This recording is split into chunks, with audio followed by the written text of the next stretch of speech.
Okay, now I thought there was another gentleman in here somewhere. I don't see him. He's around over there. Okay, all right. Now, I'm Mr. Sam, and I've been here forever, almost. No, I've been here about 29 years now, telling the stories. Anyway, this is what the barn looked like when we got it. This was in 1988. There were two elderly girls that owned the barn, and they came to us, about 12 old farmers out here, and they said, hey, the old barn is going to fall down if somebody don't do something about it, and we can't do anything about it. So we've decided that if y'all would take the barn, restore it back to its original condition, let folks come in for free, enjoy the history, the architecture, and be amazed at how a farmer back in 1898 built it, hey, we just give you the barn. So we thought for about 30 seconds, said, okay, we'll do it. That was in 1988. 4 years later, it looked like this, or as you see it today. I think a bunch of old farmers did a pretty good job. Now, when you go upstairs, you'll really be amazed. It's one great big huge room. It goes to a point of 43 feet up there. It's made for loose hay. Now, you know what a bale of hay is. Okay, well, before they had the machinery to make a bale of hay, and so that's when the barn was built. Now, here's a picture of Mr. Oder, the man that built the barn. He was 31 years old at the time. Look at all that hair he had. Uh-oh, look what happened to him when he got to be an old man like that. He lost his hair and probably his hearing. See, I've got a little bit of hair left, but I've lost hearing in both ears, got hearing aids on, I still have to say. Now, what you say, but that's all right. As far as I know, I'm the oldest man still alive in this valley for several miles, both ways. When I tell that story, a lot of people say, well, Mr. Sam, just how old are you anyway? I say, well, all you have to do is answer one question, then you know. Henry Ford's first car was a Model T. Y'all know that. He started making the Model T in 1908. He made them for several years. The last year he made the Model T was the year I was born. What year was that? Oh, I don't know. No, nobody knows. All right, I'm gonna have to tell you. 1927.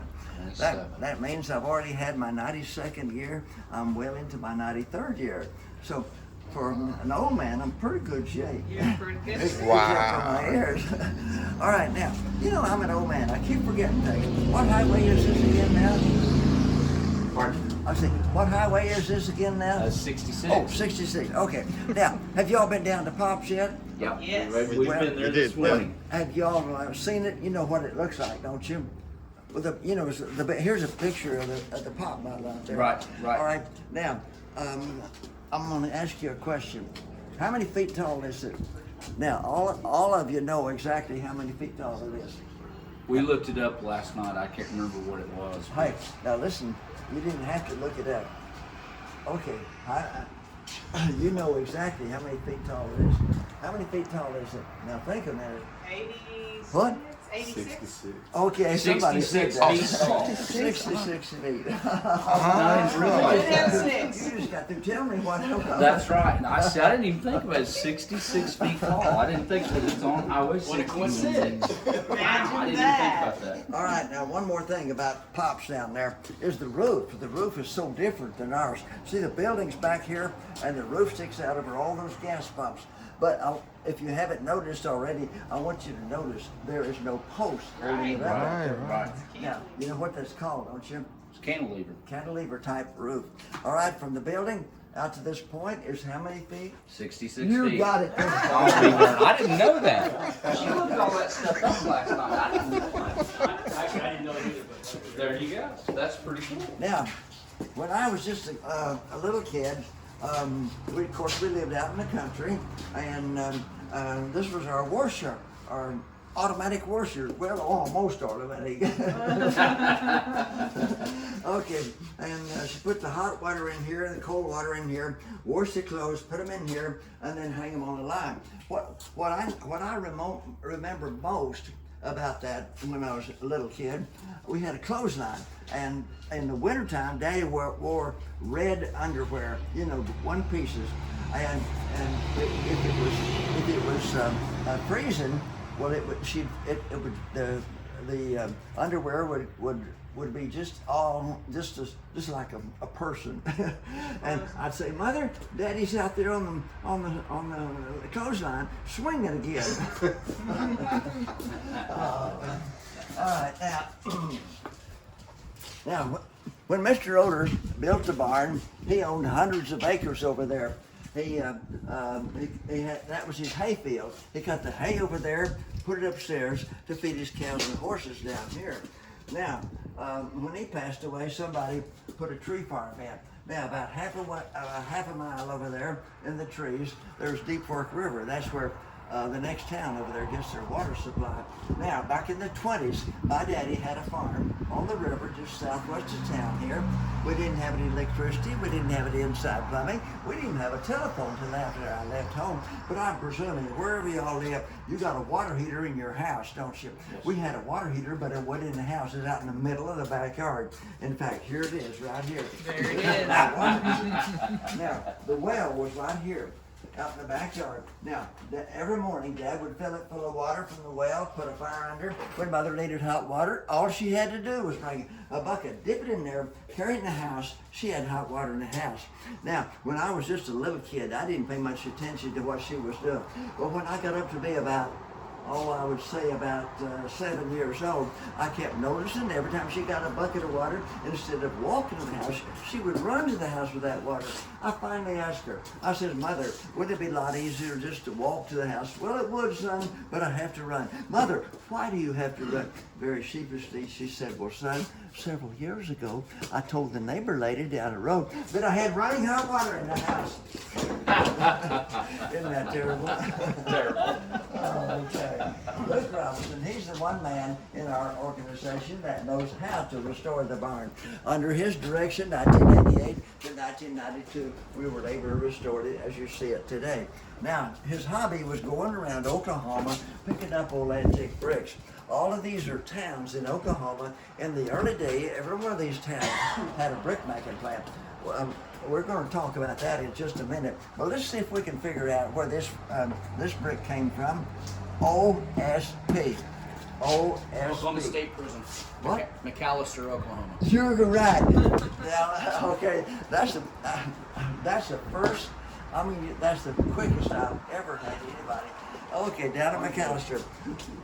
Now, as I understand it, the folks that lived there from 1907, when we became a state, to about 1930, they made them get up every morning, go to work in the prison yard where they had a brick making plant. When they sold the brick, see, that helped pay for their room and board. But let me ask you another question. In the early days, what did we need so many brick plants? What? Streets. You're right. Yeah, streets. See, back then, we didn't have the asphalt like the highway. We didn't have the concrete like this. We needed something to get us up out of the mud. They tell me that every little town, or well, every town in Oklahoma was first paved. It was paved with bricks. Yeah. All right, do you have time for another one? Sure. Okay, Comanche IT. Comanche's a town southwest of Oklahoma City.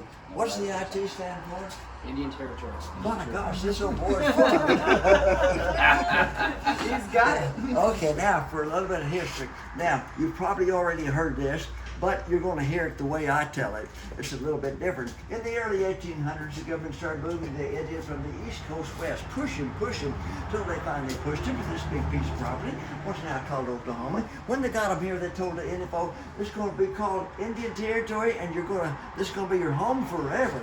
The Indian folks said, hey, this is sure going to be a lot better than what we've had to go through the last several years. Yep. What was it called before they, don't you tell them.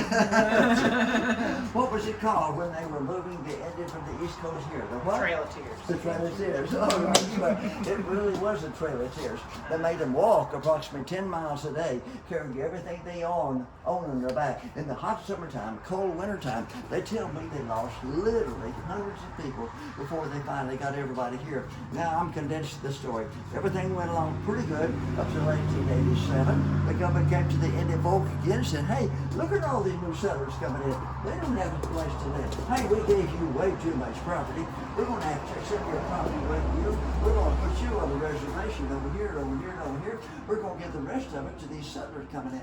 They decided to give away 160 acres to every settler that wanted one. They're going to do it in 5 different land runs. Where we're standing today is the first of 5. You go down the highway 4 miles, you see a red granite marker. Says the east boundary of the land run of 1889. It was a pretty big piece of property, approximately 60 miles north and south, east and west about 50 miles. That's a lot of 160 acres.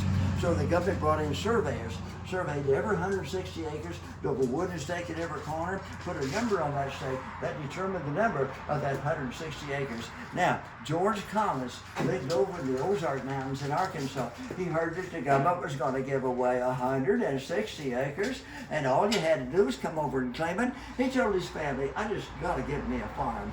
His daddy said, I'm going to give you a good fast horse, a little bit of money. His family sent him on his way. He got over here 2 weeks before the day of the run, and he said to himself, instead of just sitting down waiting for the day, I'm going to visit a whole bunch of the farms in this area and try to determine the day of the run which farm I want to make a run for. So after visiting a whole bunch of them, it came to the prettiest farm in this part of the country, just 3 miles down the road. He said, oh my gosh, this is the one I want. It's got all this beautiful farmland just as level as this floor. A third of a mile back from the highway, there's a little miniature mountain, which is the north side of the river valley. Halfway up that little mountain, he found a beautiful spring of water just gushing right out of the side of the hill.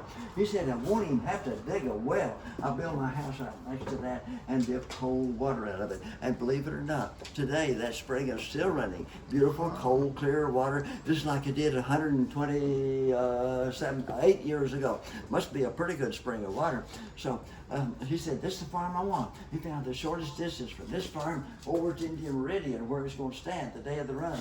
Now, the day before the run, the government brought in soldiers, gave them a rifle and a watch, all synchronized to tell at the same time, and placed them over a mile section after 60 miles north and south. Now, the next day, April 22nd, 1889, just imagine in your mind, 4 miles down the road, just on the other side of Indian Meridian, there were just thousands and thousands of people, and all of them wanted 160 acres. So right before noon, the soldiers were watching their watch, put their rifle up in the air, at high noon, bang, they all shot at once. Here come thousands of people. They're in wagons, buggies, horseback, walking, running, however they could get here. But you know what? George Collins and that fast horse his daddy gave him, he was able to outrun everybody else to this one particular farm. He jumped off of his horse, he drove his little stakes to the ground, he was able to claim that 160 acres for his very own. That's a pretty neat story, isn't it? But it gets better. Would you like to hear the rest of the story? Sure. George was a very fortunate man, just like you and you and you and you and me and every other man that I know of. Because, hey guys, what do we as men do sometime in our lifetime? We find us a lovely, lovely lady. He was a lovely lady. And George found him a lovely lady. And then I'll show you a picture of 2 of my 3 lovely ladies. Now, after so long a time, George and his lovely lady had a granddaughter. When she grew up, she married into my family. She became my great aunt by marriage. And then when George died, she inherited the farm from George, her granddaddy. And then I was over visiting her one Sunday afternoon, and she had got to be a real elderly lady, and she was telling me, she said, I'm just getting so old, I can't take care of the farm anymore, I'm going to have to sell it. I said, Auntie, I want to buy it if I possibly can. She said, that'll be great, it'll stay in the family that way. I was about 22 years old, about, oh my gosh, about 70-something years ago. I can't believe I'm still alive. But here I am. Would y'all like to see a picture of that farm? Sure. We'll come right over here. Now, I don't know which way you're traveling, but if you came from the east, you saw the big silver barn, and that's just 3 miles back down the road. Right above the door, there's a great big Route 66 sign. Now, and then that's in the middle of my farm. And this is on the west edge. If you leave here and go 3 miles, you'll see the the ruins of the first filling station that was built on Route 66 for miles and miles each way. This is what it looks like today. This picture is what it looked like up until 1945. Then these two old boys got into bad trouble. They had to close it down, never to open again. Now, my property starts 50 foot west of the old station and goes clear down to Choctaw Road.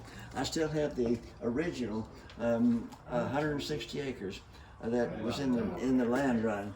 Now, the first time I went down to this big barn after I'd bought it from my great aunt, I walked in there, and here was this great big stack of loose hay again, like we were talking a while ago. And just the shape of it, it looks like there might be something underneath this big sack of hay. I got to digging around, and look what I found. A buggy. Yeah, a buggy. Now, it didn't look like this back then with that old hay stacked over it. It was in terrible shape. All the metal was rusted, the deck edge was gone, the seats were nothing but rags. So I called my aunt. I said, Addie, does the old buggy go with the farm? She said, you can have that old piece of junk if you want it. And I said, I sure do. So I restored it back to its present condition. She told me that they came to town in the buggy here in the late 1800s and the early 1900s, 3 miles. Saturday morning to get groceries at the grocery store. Saturday night, they come back to the dance upstairs. Sunday morning, they come back one more time to go to church. And so the old buggy's been to town many times. Isn't that a neat story? That's cool.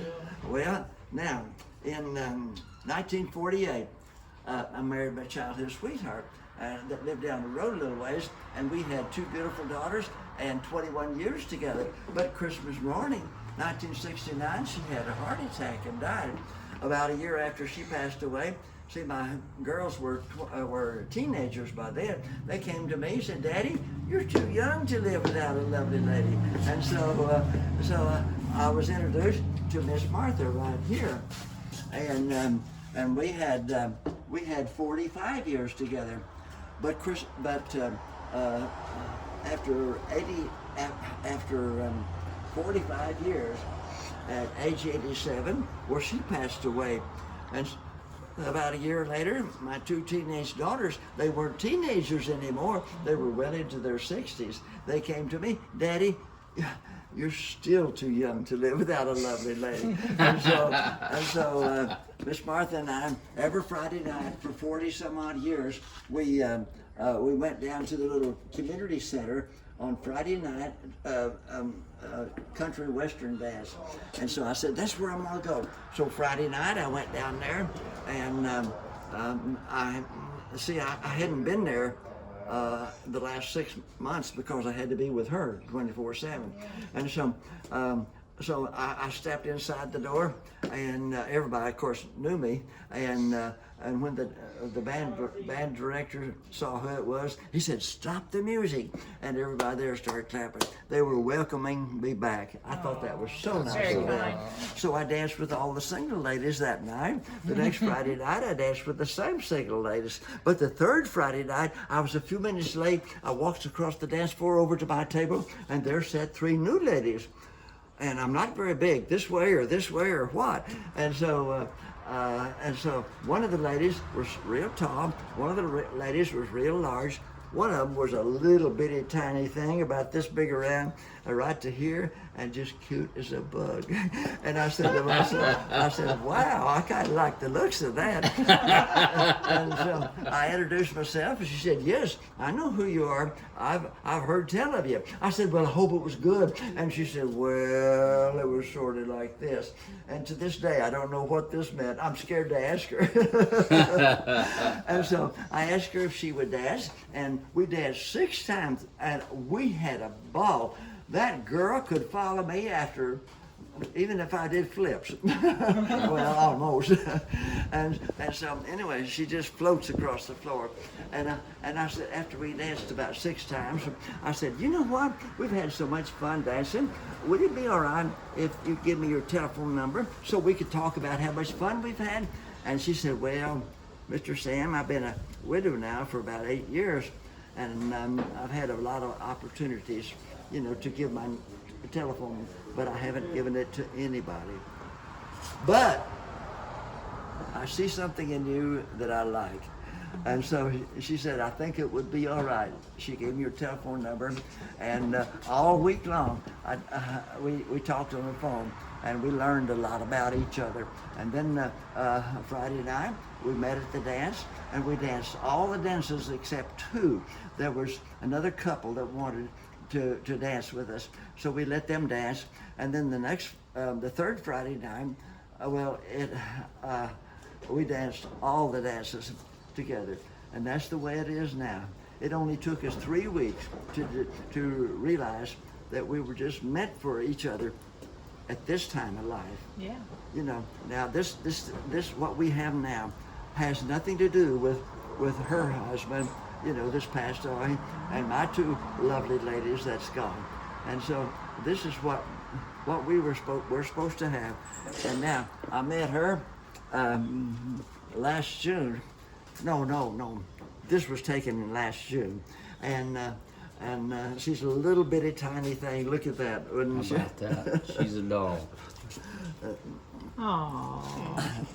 And this was taken in Oklahoma City at the senior prom. See The Young at Heart prom. Yeah, and That's perfect. you know, that's for us old folks. You know, well, see, I was in World War II, and as soon as they turned, the boys turned 18, they would get you right out of school and put you in army. And so what I did, I saw what was happening, and so I told Mother and Daddy at 17, I said, you know, as soon as I turn 18, they're going to put me in the Army. I don't want to go to the Army. I want to be a Marine. And so I said, could I go ahead and join the Marine Corps? And they said, well, yeah, that'll be all right, because a couple, 3 months I'd turn 18.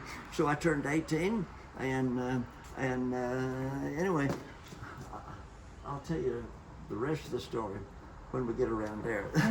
Okay. Okay.